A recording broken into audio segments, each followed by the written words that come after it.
10 ఏళ్లు అధికారం చేపట్టారు. హ్యాట్రిక్ కొట్టేస్తామన్న ధీమాతో ఉంది. కానీ అమలు చేసిన పథకాలే తమ గెలుపునకు సోపానాలనుకుంది బీఆర్ఎస్ నాయకత్వం. అయితే ఇంటెలిజెన్స్ రిపోర్ట్స్ మాత్రం తమ పాలనకు ప్రజలు మార్కులు వేయలేదనేది గుర్తించింది. ఈ నేపథ్యంలో ఎన్నికల్లో ప్రతిపక్షాల కట్టడి చేసేందుకు వెనుకాడలేదు.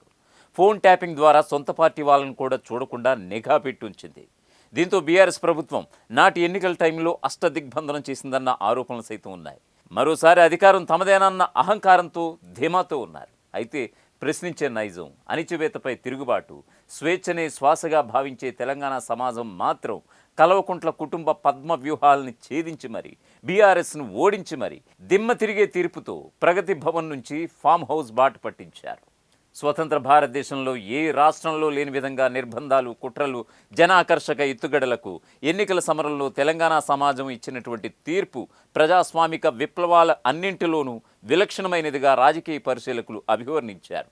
ప్రజా తీర్పును విశ్లేషించుకుని సరికొత్త విధానాలతో జనాభిమానం కోసం ప్రయత్నించాల్సిన బీఆర్ఎస్ నాయకత్వం మాత్రం నిత్యం ఏదో ఒక రూపంలో ప్రజలే తమను తిరస్కరించి తప్పు చేసినట్లుగా అసహనం వెళ్ళగక్కడం హాస్యాస్పదంగా ఉంది.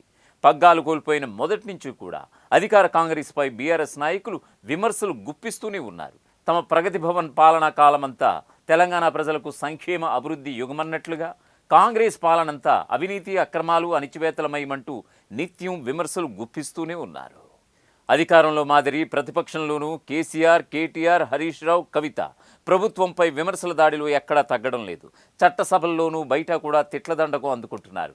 అడపాదడపా మాజీ మంత్రులు, ఆ పార్టీ ఎమ్మెల్యేలు తమ ఉనికి కోసమన్నట్లుగా ప్రెస్ మీట్స్ సైతం పెడుతున్నారు. పార్టీలు ఆధిపత్య పోరు తలపించేలా, ఏకంగా బీఆర్ఎస్ అధినేత మాజీ సీఎం కేసీఆర్ను మరిపించేలా నిత్యం కేటీఆర్, హరీష్ రావు, కవితలు కుదిరితే ప్రెస్ మీట్లలో, లేకపోతే ఎక్స్ వేదికగా ప్రభుత్వంపై పోటీ పడి విమర్శిస్తున్నారు. ఆ ముగ్గురితో పాటు బీఆర్ఎస్ సోషల్ మీడియా కూడా ఏం తక్కువ తినలేదు. ప్రభుత్వంపై నిత్యం అటాక్ కొనసాగిస్తూనే ఉంది. ప్రభుత్వం ఎప్పుడు ఏ తప్పటడుగు వేస్తుందో చూస్తూ వారంతా నలువైపులా విమర్శలు దాడి చేస్తున్నారు. ఈ క్రమంలో మరోసారి రైతాంగ సమస్యలపై కేటీఆర్, కవిత, హరీష్ రావులు ఎక్స్ వేదికగా విమర్శలు సంధించారు. కాంగ్రెస్ సర్కారుపై నిత్యం విమర్శలతో విరుచుకుపడుతున్న ఆ ముగ్గురి తీరు చూసి ఇప్పటికిప్పుడు మళ్లీ అధికారంలోకి వచ్చేయాలన్న తాపత్రయం కనిపిస్తుందని, కాకపోతే వారి ఆత్రం, ఆరాటం జనానికి కూడా ఉందని వారు భ్రమపడుతున్నారని విపక్షాలు సెటైర్లు సంధిస్తున్నాయి. రైతులు ఎదుర్కొంటున్న యూరియా కొరతపై కేటీఆర్, కవిత, హరీష్ రావులు ఎక్స్ వేదికగా విమర్శలు సంధించారు. కవిత తన ఎక్స్ ఖాతాలో ఇది నో స్టాక్ సర్కార్ అని కాంగ్రెస్ ప్రభుత్వాన్ని ఎద్దేవా చేశారు. 10 ఏళ్ల కేసీఆర్ పాలనలో రాజుగా బతికిన రైతును కాంగ్రెస్ ప్రభుత్వం మళ్లీ రోడ్డుపాలు చేసిందని ఆక్షేపించారు. పోలీస్ స్టేషన్లలో ఎరువులు, విత్తనాలు అమ్మినటువంటి చరిత్రను రిపీట్ చేసిందని, ఇప్పుడు ఎక్కడ చూసినా యూరియా కోసం భారీ క్యూ లైన్సే కనిపిస్తున్నాయని విమర్శించారు. యూరియా మాత్రమే కాదు, డిఏపి, పొటాష్ కోసము రైతులు తిప్పలు పడుతున్నారని, ముగ్గురు మంత్రులున్న ఉమ్మడి ఖమ్మం జిల్లా రైతుల పరిస్థితి మరీ ఘోరమంటూ ఆక్షేపించారు కవిత.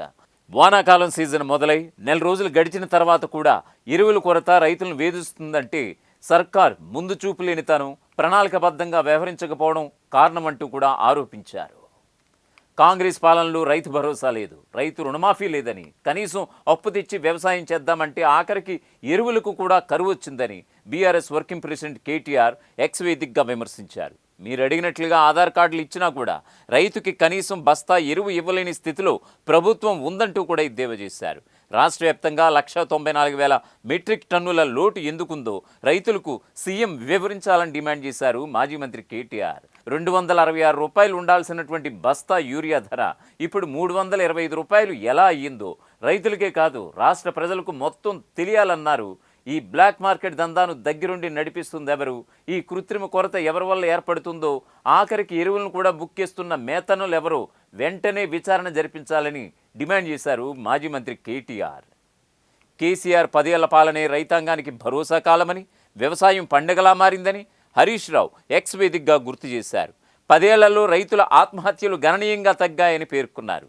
కేసీఆర్ హయాంలో రైతు బంధు, రైతు రుణమాఫీ, యూరియా, నాణ్యమైన విత్తనాల సరఫరా, రైతు వేదికల నిర్మాణం, మిషన్ కాకతీయ, కాళేశ్వరం వంటి భారీ ఇరిగేషన్ ప్రాజెక్టులు, పెరిగిన భూగర్భ జలాలు, వ్యవసాయానికి 24 గంటల విద్యుత్తు సరఫరాతో పాటు రైతు కుటుంబాల సమస్యలకు అందిన సంక్షేమ పథకాలతో రైతులకు మేలు జరిగిందని వివరించారు. అసలైన తొలి వెలుగు. ఫాలో వాట్సాప్ @తొలి వెలుగు అఫీషియల్.